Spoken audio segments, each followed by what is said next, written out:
하나님의 말씀 요한복음 12장 20절부터 28절까지 말씀 다 같이 읽겠습니다. 시작. 명절에 예배하러 올라온 사람 중에 헬라인이 몇이 있는데 그들이 갈릴리 베셋 사람 빌립에게 가서 청하여 이르되 선생이여 우리가 예수를 배우고자 하나이다 하니 빌립이 안드레에게 가서 말하고 안드레와 빌립이 예수께 가서 여쭈니 예수께서 대답하여 이르시되 인자가 영광을 얻을 때가 왔도다. 내가 진실로 진실로 너에게 이르노니 한 알이 미리 땅에 떨어져 죽지 아니하면 한 알 그대로 있고 죽으면 많은 열매를 맺느니라. 자기의 생명을 사랑하는 자는 잃어버릴 것이요 이 세상에서 자기의 생명을 미워하는 자는 영생하도록 보존하리라. 사람이 나를 섬기려면 나를 따르라. 나 있는 곳에 나를 섬기는 자도 거기 있으리니 사람이 나를 섬기면 내 아버지께서 그를 귀히 여기시리라. 지금 내 마음이 괴로우니 무슨 말을 하리요? 아버지여 나를 구원하여 이 때를 면하게 하여 주옵소서. 그러나 내가 이 일을 위하여 이때에 왔나이다. 아버지여 아버지의 이름을 영광스럽게 하옵소서 하시니 이에 하늘에서 소리가 나서 이르되 내가 이미 영광스럽게 하였고 또다시 영광스럽게 하리라 하시니라. 아멘. 오늘의 말씀의 제목은 예수 그리스도의 죽음과 영광이라는 제목의 말씀을 붙여봤습니다. 우리 그리스도인들은 무엇을 하든지 영광을 위해서 영광을 위하여 행하여야 하게 합니다. 그래서 고린도전서 10장 30절 보게 되면 너희가 먹든지 마시든지 무엇을 하든지 다 하나님의 영광을 위하여 하라 이렇게 말씀하죠. 그러니까 우리가 먹든지 마시든지 또 어떤 일을 행하든지 여기에 무엇을 한다 어떤 일을 행한다 할 때 거기에는 죽는 것까지 포함되는 것입니다. 우리가 이 땅에 단순하게 살고 행하는 게 그 끝이 아니잖아요. 최후의 마지막 우리의 행함은 죽는 거거든요. 최후의 우리의 삶은 죽음으로 이제 행함이 끝나는 겁니다. 죽음으로 끝나는 거예요. 죽음까지 마지막 죽음까지도 그분의 영광을 위하여 해야 된다는 것을 성경은 얘기하고 있는 거죠. 왜 그럴까요? 이사야서 43장 7절 보게 되면은 바로 내 이름으로 불려지는 모든 자 곧 내가 내 영광을 위하여 창조한 자를 오게 하라. 그를 내가 지었고 그를 내가 만들었느니라. 하나님이 우리를 만드셨기 때문이라는 것입니다.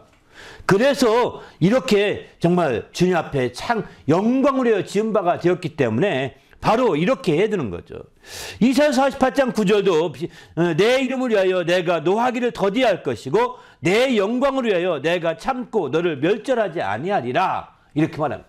그분의 영광을 위하여 바로 멸절하지 아니하고 그분의 이름을 위하여 내가 노하기를 더디할 것이다 하고 심지어 이렇게까지 말씀하고 있는 거죠. 그러니까 우리가 하는 모든 일에 있어서 초점을 어디다 맞출 것이냐. 내가 먹고 마시는 건 말할 것 없고 이제 무엇을 하든지 최후의 죽기까지 하나님의 영광에 초점을 맞춘 삶이 될 때 바로 이게 가장 아름다운 삶이요 정상적인 삶임을 성경은 이렇게 보여주게 됩니다. 그러면 어떻게 하면 우리가 마지막 오늘 이제 죽음과 영광이니까요. 주제 자체가 어떻게 하면 우리의 죽음을 정말 하나님께 영광 돌리기 위해서 죽을 수 있을까요? 하나님께 영광 돌리는 죽는 자들과 그렇지 않은 자들과의 차이가 크게 됩니다. 성경에 보게 되면 하나님께 영광 돌리며 죽어간 사람들을 보게 되면 다 공통점이 있는데요. 그들은 자기의 영혼을 다 우리 하나님께 의탁하고 맡기게 됩니다. 다. 스데반 같은 경우를 볼까요? 스데반 같은 경우를 보게 되면 사도행전 7장 59절 보면은 스데반이 돌에 맞아 순교하는 장면이죠. 돌에 맞아 순교하는 장면이니까 얼마나 영광스럽게 그 죽는 것입니까? 우리가 보더라도 누구나 다 인정할 만큼 영광스러운 죽음이겠죠? 그는 어떻게 마지막 죽을 때 이렇게 말합니다. 바로 스데반이 부르짖어 이르되 주 예수여 내 영혼을 받으시옵소서 이렇게 말합니다. 주 예수여 내 영혼을 받으시라고. 예수께서는 그럼 어떻게 죽으셨을까요? 예수께서 십자가상에서 말씀하신 일곱 마디의 말씀이 일곱 번의 말씀을 하셨는데 그 말씀은 여러분 주보 뒷면에 이렇게 실어놨습니다. 한번 주보를 참조해 보시면 나올 것 같고요. 그 중에서도 예수께서 마지막 운명하시며 하신 말씀이 이제 23장 46절에 보게 되면은 마지막 다 이루었다 하시기 전에 이렇게 말씀하십니다. 큰 소리로 불러 이르시되 아버지 내 영혼을 아버지 손에 부탁하나이다 이렇게 말합니다. 내 영혼을 아버지 손에 부탁하나이다 이렇게 말하고 다 이루었다 하고 운명하시니라 이렇게 말씀하시거든요. 그렇습니다. 이렇게 아버지 손에 다 부탁하고 의탁하는 거죠. 베드로는 이 주님의 이런 모든 장면을 봤던 베드로는 나중에 베드로 전서 4장 19절에 이렇게 말하죠. 하나님의 뜻대로 권한을 받는 자들은 선을 행하는 가운데 그 영혼을 미쁘신 창조주께 의탁할지어다 이렇게 말하면 의탁하라는 겁니다. 그분께 의지하여 부탁하라는 겁니다.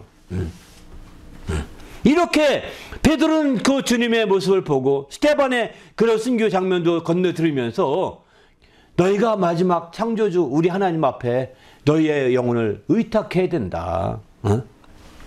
그분께 맡겨야 된다. 라고 이렇게 말하는 거죠.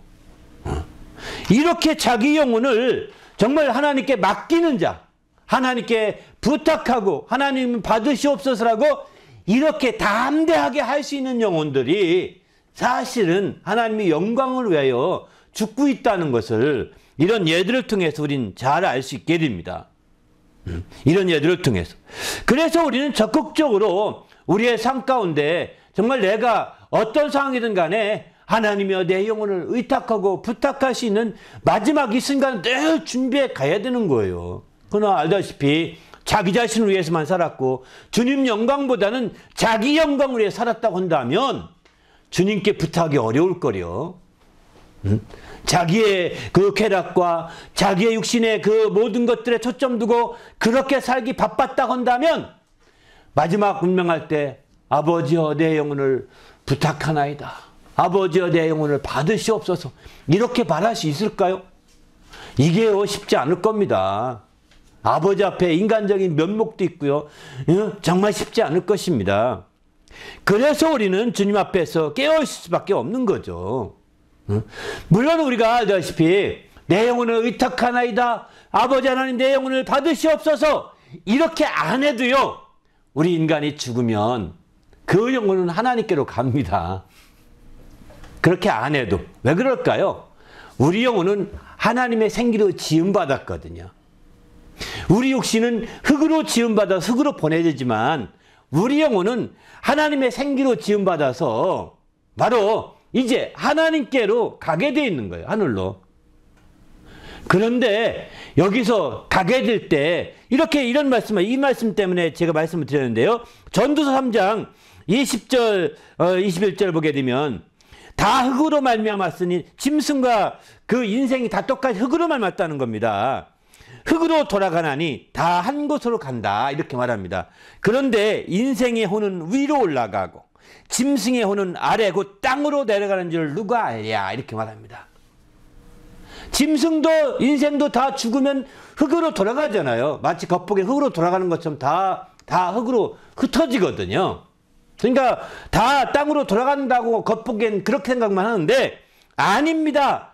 인생의 혼, 여기 인생의 혼은 영혼으로 이렇게 말합니다. 인생의 그 영혼은 하늘로 올라가게 됩니다. 그러나 짐승의 혼은 각혼이라고 표현하는데 이 혼은 그 땅으로 흩어지고 말게 되는 거죠. 그래 왜냐하면 짐승의 혼을 하나님이 지은 적이 없거든요. 하나님의 생기로 사람의 영혼을 지었기 때문에 하늘로 올라가는 거죠. 이렇게 내 영혼을 받으시옵소서. 내 영혼을 부탁하나이다. 내 영혼을 의탁하나이다. 이렇게 하지 않아도 사실은 영혼은 위로 하늘로 올라가게 되는 거예요. 하나님 앞으로 올라가게 됩니다. 왜? 하나님께로부터 나왔기 때문에 당연히 그에게로 그분께로 가게 되는 거죠. 그때 차이가 있는 것입니다. 내 영혼을 의탁하나이다. 내 영혼을 받으시옵소서라고 말하고 이렇게 하나님의 영광을 위하여 죽는 사람들과 그렇지 않고 난 죽기 싫어요. 이렇게 아둥바둥하다가 죽는 사람과 차이가 있는 겁니다. 불신자들은 더 살고 싶어가지고 난 아예 죽기 싫다고 막 가등바등하다 이렇게 죽는 경우가 많고, 하시는 장례사들 얘기 들어보면, 저는 뭐 그런 분은 장례 많이 치렀지만 그런 시신은 못 봤지만 그런 분들 얘기 그러더라고요. 정말 어떤 집에 가면 시신이 막 엉클어 얼굴도 막 억지로 용트림하다 죽은 모습이 보인다는 거예요. 용트림하다가. 그게 그대로 마지막 모습 남아있대요. 죽기 싫어서 지금 난리 피는 거잖아요. 그죠? 그러다가 영혼이 빠져나가면 죽는 거예요. 그 모습, 육체의 모습이 딱 굳어지는 거죠.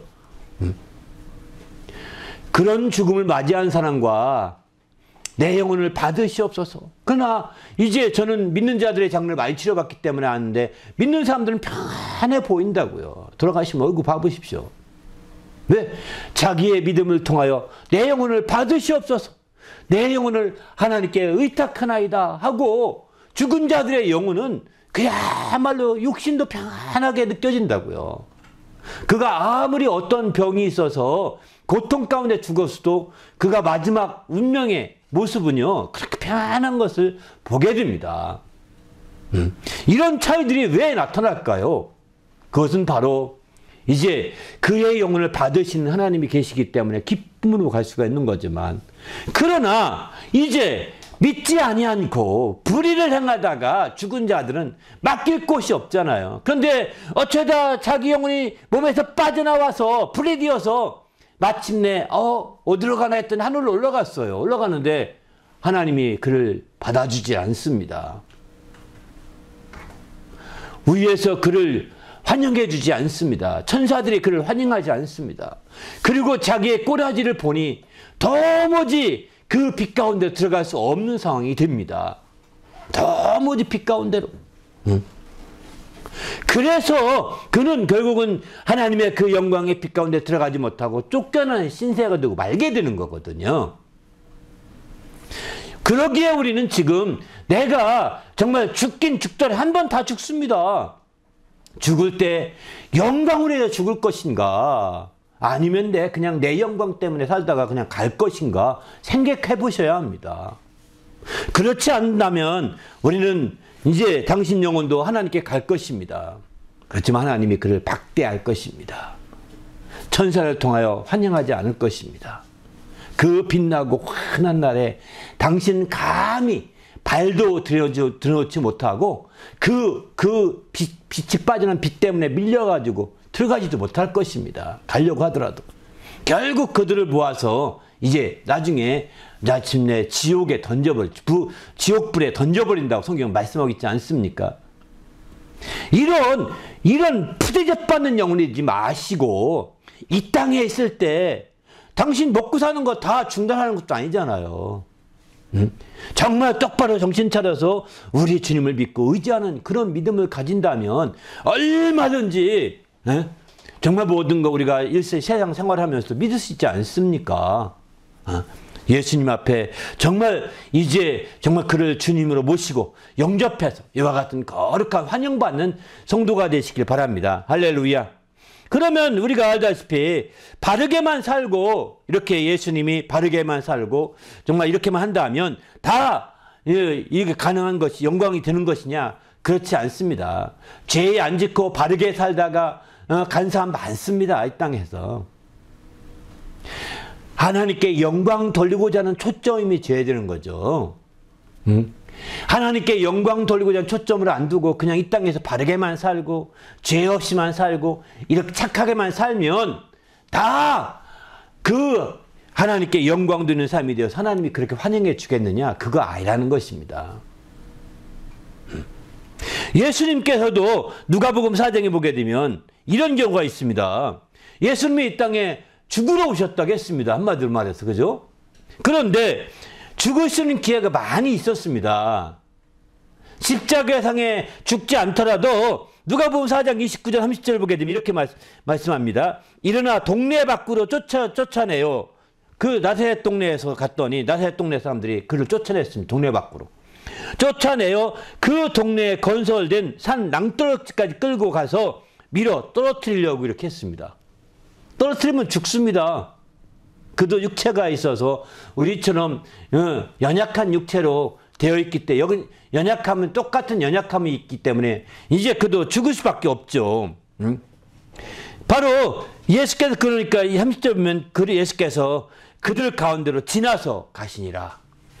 막 떨어뜨리려고 하게 해서 막 밀려고 하니까 너희들 왜 그러냐 하면서 말을 했는지는 모르지만 그도 밀치면서 그냥 나갔다는 거예요.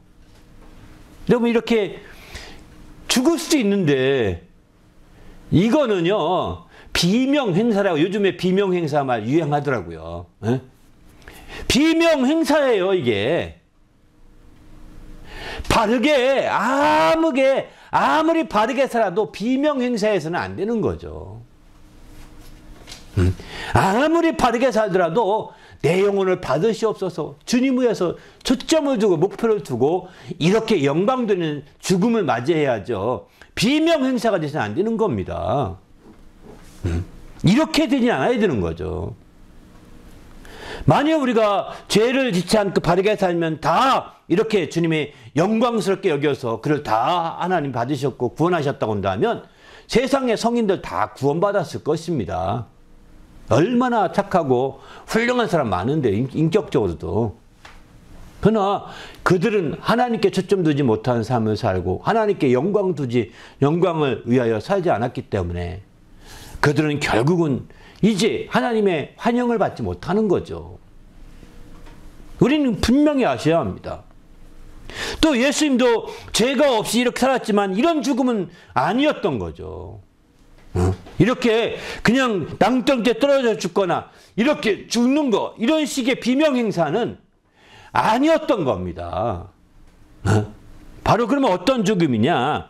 주님께서는 이제 그 죽음에 대해서 말씀하시면서 이렇게 누가복음 20장 22절 보게 되면은 인자는 이미 작정된 대로 가거니와 이렇게 표현해요. 나를 파는 사람에게는 화가 있으리라 이렇게 말하죠. 마태복음 26장 24절도 보면은 인자는 자기에 대해서 기록된 대로 가거니와 이렇게 표현합니다. 앞에는 작정된 대로 간다 말씀하시고 여기서는 인자는 기록된 대로 간다고 이렇게 말씀하고 있습니다. 또 26장 39절에 보게 되면은 조금 나가서 얼굴을 땅에 대시고 엎드려 기도하여 이르시되 내 아버지여 만일 할만하시거든 이 잔이 내게 지나가게 하옵소서. 그러나 내 원대로 마옵시고 아버지 원대로 하옵소서 하시고 이렇게 말씀하시죠.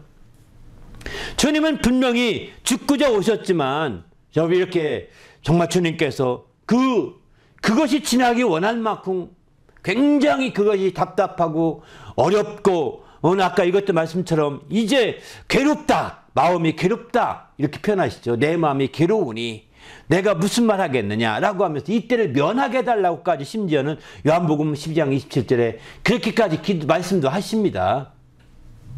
그러나 결론은 내 원대로 마시고 아버지 원대로 되기 원합니다. 바로 작정된 대로 간다는 것, 기록된 대로 간다는 것은 곧 아버지 원대로 하는 것입니다. 네, 아버지께서 원하는 대로 작정해 놓으신 거거든요. 아버지께서 원하시는 대로 선지자를 통해서 예언해 놓으신 거거든요. 그러니까 기록된 대로 인자는 간다는 거예요. 작정된 대로 간다는 것입니다. 그래서 마침내 그의 죽음은 그냥 형식적인 것이 아니라 실제 이렇게 그냥 아무 데서나 죽으면 끝나는 죽음이 아니라 바로 기록된 대로 가고 작정된 대로 가는 것이죠.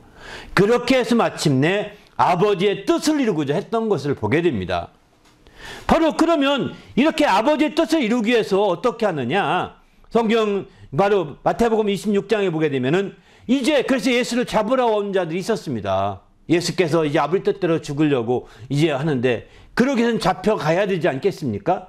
잡으러 오니까 옆에 있던 베드로가 칼을 빼서 그 잡으러 온 자의 그 종의 귀를 잘랐습니다. 베었습니다. 그랬더니 그 귀가 떨어졌다고 했습니다.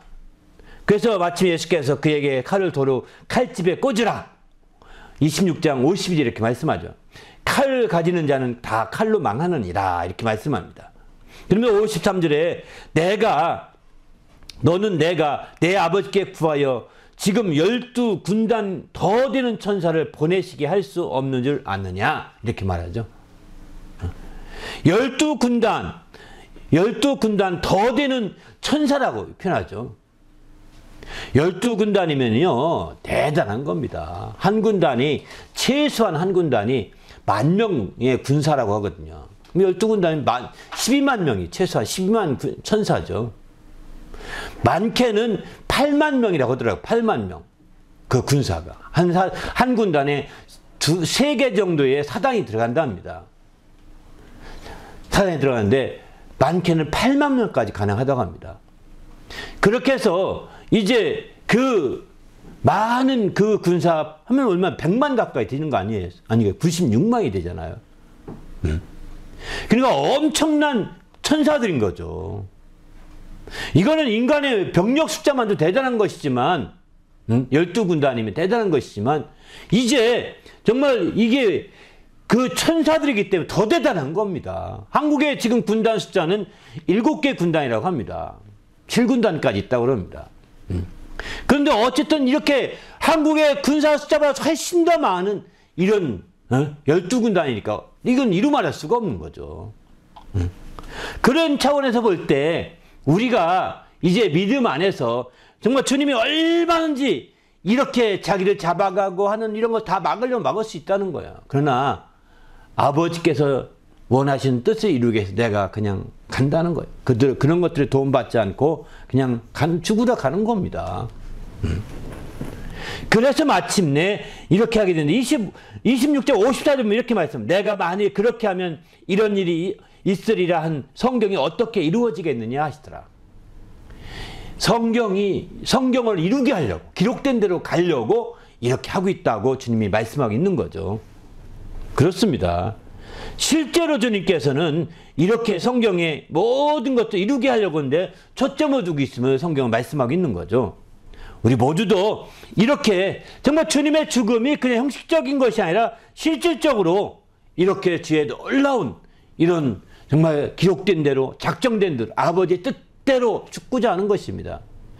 그 죽음은 한마디로 말해서 이제 오늘 말씀드린 십자가에서 죽는 것이거든요.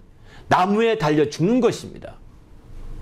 성경에는 십자가라는 말을 구약에는 안 나오고 구약에서는 나무에 달려 죽는다고 표현합니다. 나무 아래에 있는 자마다 저주 아래에 있다. 저주받아 죽는 것입니다. 나무 아래에 있는 자마다 저주받는다. 이렇게 성경에 이런 표현이 나오는데 그 말씀이 나무에 달려 죽는 거거든요. 그게 십자가형이었던 거죠. 어쩌면 로마에 십자가형이 없으면 어쨌든 그 예수는 나무에 달려 죽었을 것입니다. 어떤 형태로든 간에. 그 나무에 달려서 저주받아 죽으시는 거예요. 그러면 왜 주님이 이렇게 나무에 달려 저주받아 죽여야 되는데 이렇게 나무에 달려 저주받아 죽기 위해서는 어떻게 해야 되느냐? 재판을 확실하게 걸쳐야 됩니다. 아무나 전쟁통에 포로 잡아 죽이기 위해서 죽이는 죽음이 아니기 때문에 나무에 달려 죽이고 특별히 십자가 달려 죽이는 것은 바로 재판을 통해서 아주 흉악범으로 완전히 낙인에 찍히는 경우에 딱 죽는 방법이라는 겁니다. 그러니까 확실히 재판을 다 통과해서 이 사람은 완전한 흉악범처럼 죽어야 된다라는 결론이 나올 때 드디어 나무에 달려 죽게 되는 거거든요.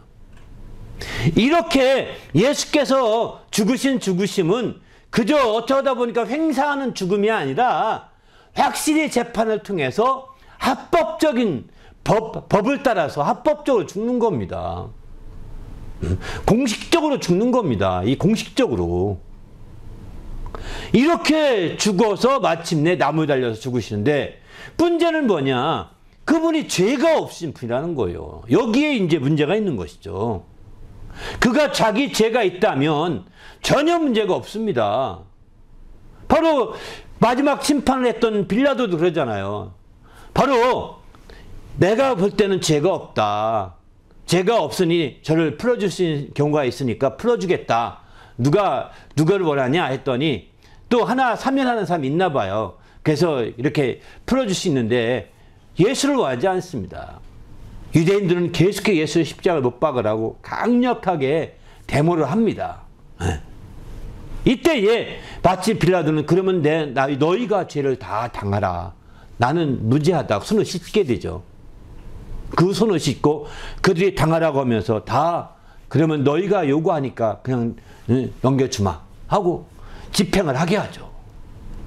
죄가 없다 함에도 불구하고 그들이 사람이 하도 많은 사람들이 유대인들이 데모하면서 십자가에 못 박으라, 십자가에 못 박으라 강력하게 요청하고 그것을 거부하게 되면 이제 자기가 죽을 것 같으니까 마침내 이제 그냥 허용하게 됩니다. 그러니까 무지한 자를 죽였으니 이제 어찌하겠습니까? 그들은 아마 그 부인도 그렇게 말하죠. 빌라도의 부인도 성경에 보면 나오잖아요. 아, 당신 오늘 뭐 어떤 어려운 일 당할 텐데 의롭게 하라고 하지 않습니까? 정확한 말씀 안 떠오르는데 정말 부인도 경고한다고요. 조심해서 하라고. 함부로 하지 말고. 그러니까 그렇게 할 만큼 지금 예수의 죽음에 대해서 아주 빌라도 조심스러운 겁니다. 사실은. 그건 죄가 없다. 무죄한데 이렇게 분명히 말한다고요. 너희들이 죄를 당하라. 나는 죄가 없다. 손 씻는다. 하고서 넘기지 않습니까? 그만큼 예수께서 죄가 없으시나 이렇게 억지로 그 유대인들의 그 요구에 의해서 마침내 이제 십자가에 죽으시게 됩니다. 그러면 왜 이렇게 죽으시게 됐을까요? 그것은 바로 온 인류의 죄를 그분이 대신 대속하기 위한 죽음이었기 때문입니다. 그 침례 요한은 그래서 예수 그리스도를 보면서 증언하기를 세상 죄를 지고 가는 하나님의 어린 양이다 라고 이렇게 표현하고 있습니다. 세상 죄를 지고 가는 하나님의 어린 양이라는 거예요. 어린 양이 죽게 되는데 어린 양이 죄가 있어 죽는 것이 아닙니다. 바로 어떤 죄인들이 그 양을 제물로 갖고 와서 그 양을 손을 얹고 다 죄를 옮겨놓은 다음에 이제 그를 대신 죽이거든요. 그렇게 해서 구약에서는 이제 죄가 임시적으로나마 사한다고 하는, 대속된다고 하는 것을 구약에서는 예표로 계속 보여주었었어요. 그렇기 때문에 이제 바로 예수께서 이 땅에 오셔서 이런 어린 양과 같이 세상의 모든 죄를 대신 뒤집어 쓰고 죽으실 그런 분이시다라고 침례 요한이 증언하고 있는 것이죠. 그때에 예수께서는 드디어 아버지 말씀을 따라 그가 그렇게 해서 죽으시게 되고 마침내 이제 대속해, 그는 죄가 없는 분이시지만 분명히 바로 얘기하지 않습니까? 빌라도도 얘기할 만큼 죄가 없는 겁니다. 분명하게 죄가 없음에 불구하고 실제로 이렇게 억지로 그냥 억지로 밀어넣어서 죽이는 거죠. 그것은 그러면 그 죽음이 헛된 것이냐? 그 죽음 때문에 온 인류에 정말 인류가 살아날 길이 생긴 것입니다. 그 죽음 때문에 우리가 그 죽음을 귀하게 여기고 그 죽음을 우리가 참 기념하고 그 죽음에 대해서 우리가 깊이 묵상하고 그 고난을 깊이 생각하는 이유는 바로 여기 있는 거죠. 그분이 그런 고난을 당하시고 그분이 그런 죽으심을 당하심으로 말미암아 온 인류가 다시 죄악으로부터 완전히 벗어나서 해방되는 그런 자유를 느낄 수 있게 된 거죠. 이런 자유를 누리게 된 것입니다. 우리 모두도 이런 놀라운 주님의 자유를 누리는 성도가 되시길 바랍니다. 할렐루야. 이렇게 주님의 죽으심에 대해서 깊이 알고 주님의 죽으실 때 나의 죄 때문에 죽었다 라고 인정을 한다면 이렇게 모든 죄악으로부터 완전히 벗어나서 이런 자유를 누리고 예수를 의지하여서 마침내 살다가 예수께서 하나님의 영광을 위하여 죽으신 것처럼 우리도 마찬가지로 그렇게 영광을 위하여 죽으시는 길이 있는 거죠. 그러나 그렇지 않게 되면 이건 허사일 뿐인 것입니다. 헛된 거죠. 그러나 주님의 죽음은 우리가 아무리 부정해도 헛될 수 없는 것입니다.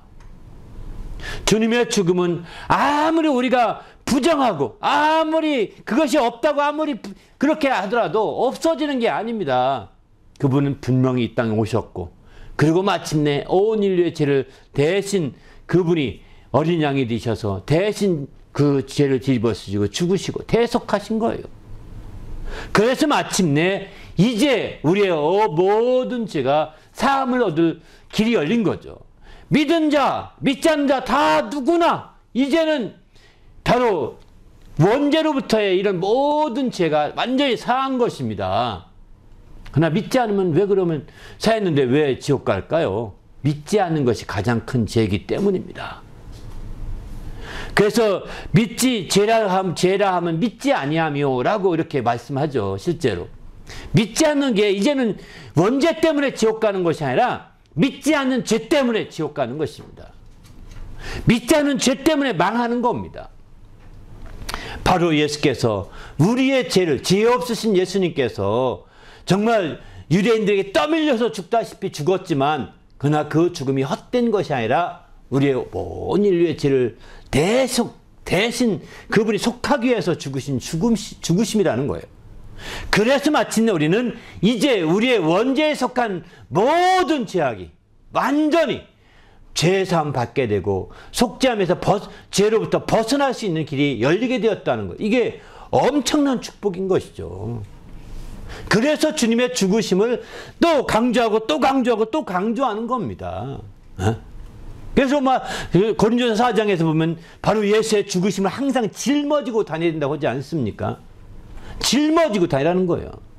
그렇게 할 때 우리의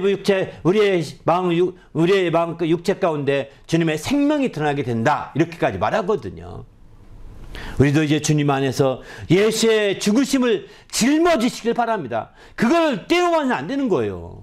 어떤 일이 있더라도 예수의 죽으심은 나 때문이다. 내 죄를 짊어지고 죽으신 것이다. 이렇게 예수의 죽으심을 늘 짊어지고 다니며 하나님께 영광을 돌릴 때 하나님을 참으로 기쁘시게 하시는 거죠. 우리 모두도 이제 정말 하나님의 뜻대로 이렇게 죽으시는 성도가 되시기를 예수님의 이름으로 부탁을 드립니다. 할렐루야. 바로 우리 그렇지 않고 자기 뜻대로 죽으면 어떻게 될까요?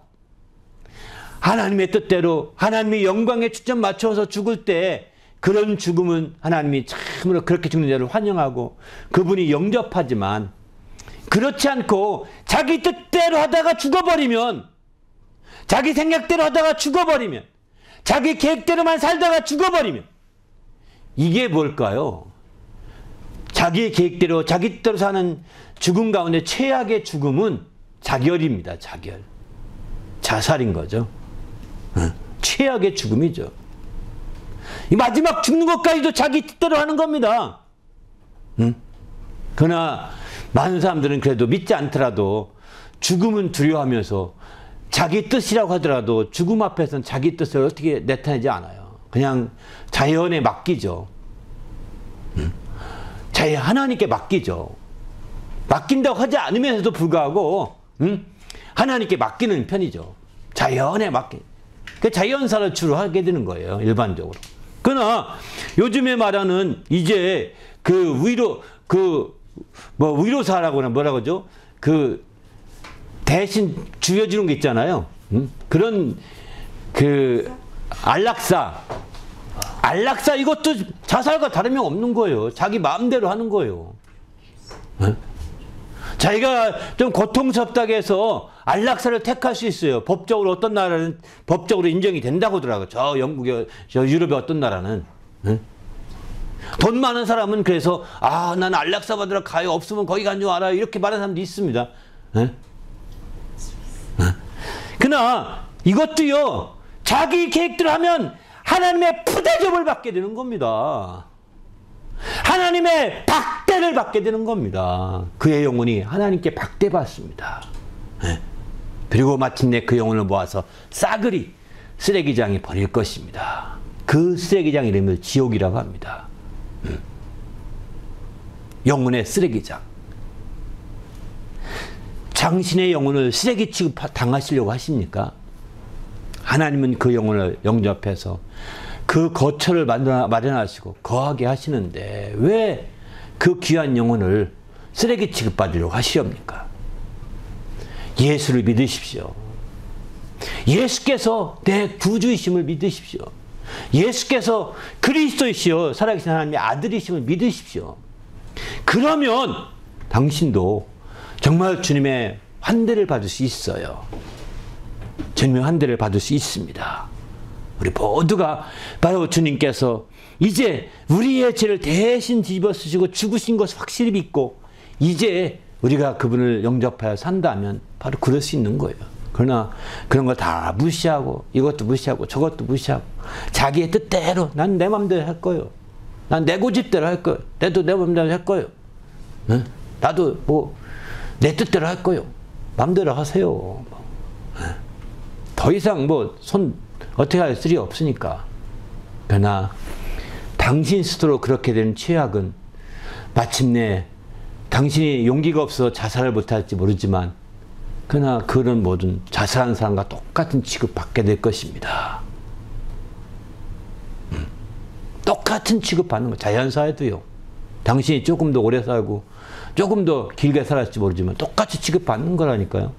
왜? 자기 뜻대로 살았으니까. 자기 생각대로 살았고 자기 고집대로 살았고 자기 계획대로만 살았고 하나님의 뜻과 상관없이 하나님의 말씀과 상관없이 그러기에 우리는 주님 안에서 우리가 정신을 바짝 차려서 하나님의 뜻을 정말 받들고 그 뜻 가운데 살 수 있는 성도가 되어야 되는 거죠. 우리 모두도 이렇게 멋지게 살기를 예수님의 이름으로 부탁을 드립니다. 예수께서 오늘 본문에 보게 되면 이제 예수의 죽음을 앞두고 예수 이렇게 말씀하십니다. 바로 인자가 영광을 얻을 때가 왔도다 이렇게 말씀합니다. 죽음을 앞두고 하시는 말씀입니다. 그때 이 말씀을 하기 전에 이 헬라인 사람 몇 사람이 와서 빌립에게 찾아와 가지고 우리가 예수님 만나고 싶다 이렇게 청을 넣습니다. 그러니까 안드레에게 가서 물어보고 안드레랑 둘이 가서 예수님 헬라인들이 와서 예수님 찾고 만나고 싶어 하는데 뵙고자 하는데 어떻게 할까요? 했더니 예수께서 말씀하신 내가 그대로 들어오라 또 말라 이렇게 하지 않았습니다. 그 뒤에 만났는지 안 만났는지 정확하게 모릅니다. 근데 인자가 영광을 얻을 때가 왔도다 이렇게 말씀합니다. 사실은 예수께서 십자가에 달리기 전까지는 예수님은 유대인들을 주로 만나서 유대인들에게 주로 복음을 증가하는데 주력했던 거죠. 그래서 제 아들에게 복음을 증가할 때도 이스라엘에 잃어버린 양에게로 가라고 했지 이방인을 찾아가라 한 적이 없습니다. 그러나 예수께서 이제 영광을 얻으신 이후에는 이방인들에게로 복음이 확산되게 되는 거죠. 물론 수르브닉의 여인처럼 이방인들이 막 차고 들어와서 막 살려달라고 할 때는 그도 그 은혜를 받았고 혜택을 보았습니다. 그러나 주님이 직접 찾아가서 또 그렇게 하라고까지는 안 했다는 것을 본다면 주님이 십자가에 달리기 전까지는 유대인들에게 주로 복음을 전하고 유대인들을 대상으로 한 사역의 주가 되시는 거죠. 그러나 십자가에 달려서 죽으신 후에 바로 헬라인 이방인들이 찾아오는 거 보면서 내가 죽을 때가 가까웠구나. 사실 이렇게 말하는 거 똑같은 것입니다. 왜?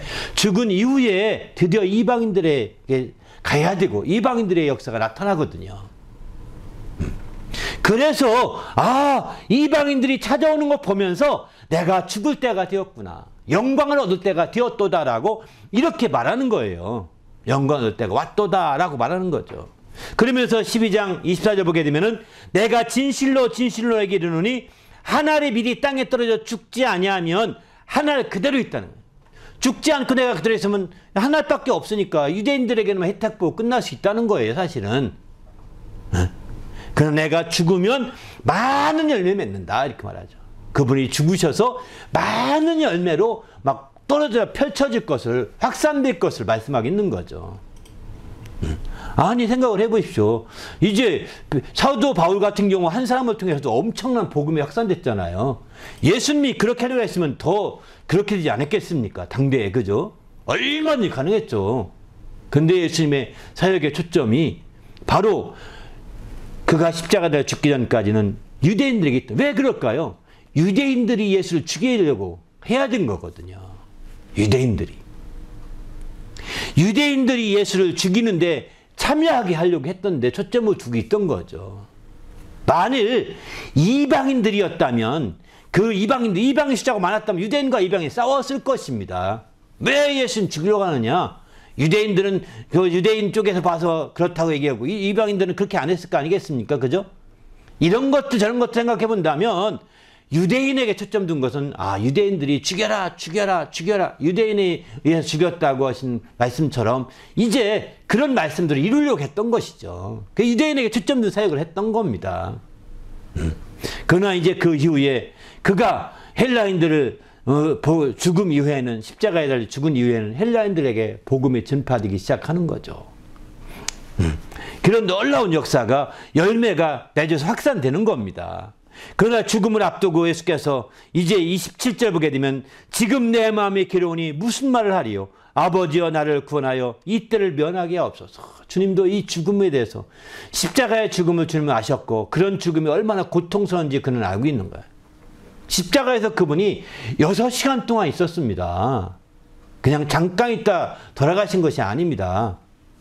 6시간 동안 아침 9시에 그분이 달려서 오후 3시쯤에 운명하신 것으로 이렇게 얘기하고 있습니다. 6시간 동안 십자가 가장 한낮 가운데 시간이 그렇게 된 거예요. 그때에 예수님이 십자가 달려 운명하시는 사이에 하늘은 완전히 6시간 동안 정확히 몇 시간이 모르지만 많은 시간 동안 하늘은 빛을 잃었다고 했습니다. 태양이 빛을 잃었다고 했어요. 깜깜한 밤같이 된 거죠. 여러분 일식은요 여러 시간 이렇게 안 갑니다. 일식은 잠깐 10분 20분 잠깐 5분 10분 잠깐입니다. 일식은 이건 일식이라고 말하기 어려운 거예요. 완전 이변인 거죠. 그렇게 빛을 잃은 거예요. 그렇게 해서 얼마나 그분의 정말 죽음을 가리켜 나중에 빌라도의 보고서에 보게 되면은 빌라도가 쓴 실제 보고서입니다. 보고서에 보게 되면 그렇게 말합니다. 바로 저분은 하나님의 아들임에 분명하다 이렇게 말하면서 왜 그러냐면 그의 죽음을 하늘이 정말 울고 있다 이렇게 말합니다. 천지가 다 그의 죽음을 슬퍼하고 있다고 이렇게 말합니다. 하늘이 슬퍼서 검게 하였고 하늘에서 막 소리가 나고 땅이 진동하고 땅이 슬퍼서 진동한다는 겁니다. 하늘과 땅이 울었다, 슬퍼했다라고 이렇게 표현하고 있어요. 실제는. 놀랍지 않습니까?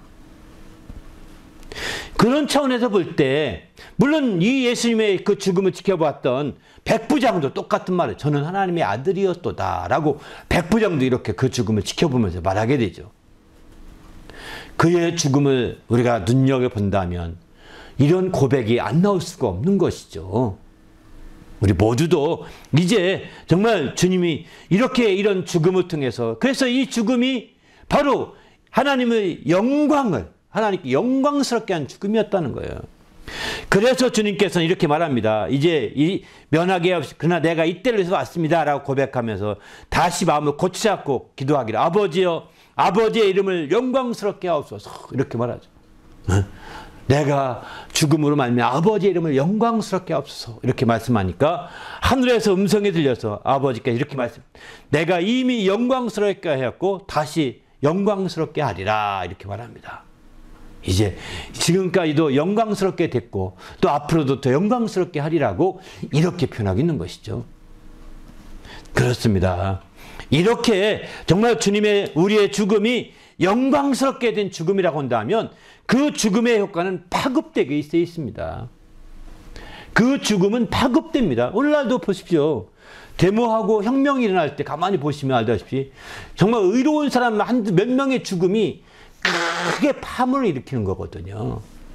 죄가 없는 자인데 마치 지난번에 이제 4.19 의거는 4.19 혁명은 알다시피 이제 어떤 사람들이 그 부정선거에 항의하다가 어떤 사람이 죽었잖아요. 마산에 어떤 학생 하나가 죽었잖아요. 그게 떠오르면서 그게 발언이 돼가지고 막 전국에 학생들이 일어났고 결국은 이승만이 쫓겨났죠. 의로운 죽음이 드러나게 되면 그런 거예요. 오늘 성경도 보게 되면 사도행전 7장에 보면 스데반이 죽습니다. 이렇게 내용을 받으시옵소서 59절하고 죽고 이제 마침내 11절에 보게 되면 스데반이 죽은 이후에 일로 환란을 말미암아 흩어진 자들이 베니게와 구브로와 안디옥과 이르러서 막 유대인들에게 복음을 전파하게 됩니다. 이 스데반의 죽음으로 말미암아 그들이 막 더 산지사방으로 흩어져 갑니다. 더 퍼져가면서 복음이 전파되어서 이 영향력이 파급되는 것이죠. 예수의 죽으심이, 의로우신 그 죽으심이 모든 예수를 믿는 자들에게 파급되어서 오늘날도 그것이 땅 끝까지 증인들이 나오고 있는 거 아니겠습니까? 바로 우리가 하나님께 영광 돌리는 그런 죽음을 살게 되면 우리 한 사람의 죽음도 그렇게 또 다른 파문을 일으킬 수 있는 거죠. 또 다른 큰 영향을 끼칠 수 있는 겁니다. 그런 차원에서 우리 모두가 함께 영광 돌리는 주님의 성도가 되시기를 예수님의 이름으로 축원합니다. 할렐루야. 그래서 우리가 사는 동안에 정말 한 번 살고 한 번 죽는데 사는 것도 영광을 위해 살고 죽는 것도 그 영광을 위해 죽는다고 한다면 하나님께서 참으로 놀랍게 정말 그를 쓰시고 환영하실 겁니다. 또 마침내 또다시 영광스럽게 하리라. 이 말씀은요. 이제 하나님께 영광을 돌리며 죽은 자들을 영광스럽게 하겠다고 하는 약속이기도 합니다. 사실은. 또다시 영광스럽게 하리라 이렇게 말씀하고 있는 거죠. 우리가 하나님께 영광을 돌리며 죽을 수 있다면 하나님께서 그런 사람들을 영광스럽게 하겠다는 것입니다. 우리 모두가 정말 영광스럽게 하시는 하나님의 축복을 경험하는 성도가 되시기를 예수님의 이름으로 축원합니다. 할렐루야. 함께 나타난 내가 철저히 하나님의 축복으로 말미암아 이런 믿음을 가지게 하시고 그 믿음으로 말미암아 하나님께 영광 돌리는 삶을 살고 최후의 영광 돌리는 죽음까지 다 할 수 있도록 인도해 달라고. 내 뜻대로, 내 고집대로, 내 생각대로, 내 계획대로 살지 말고 하나님의 뜻대로, 하나님의 말씀대로, 하나님의 계획대로, 하나님의 뜻대로 살아가는 성도가 되어서 영광 돌리는 귀한 삶이 되게 해달라고 간절히 합심해서 기도하겠습니다.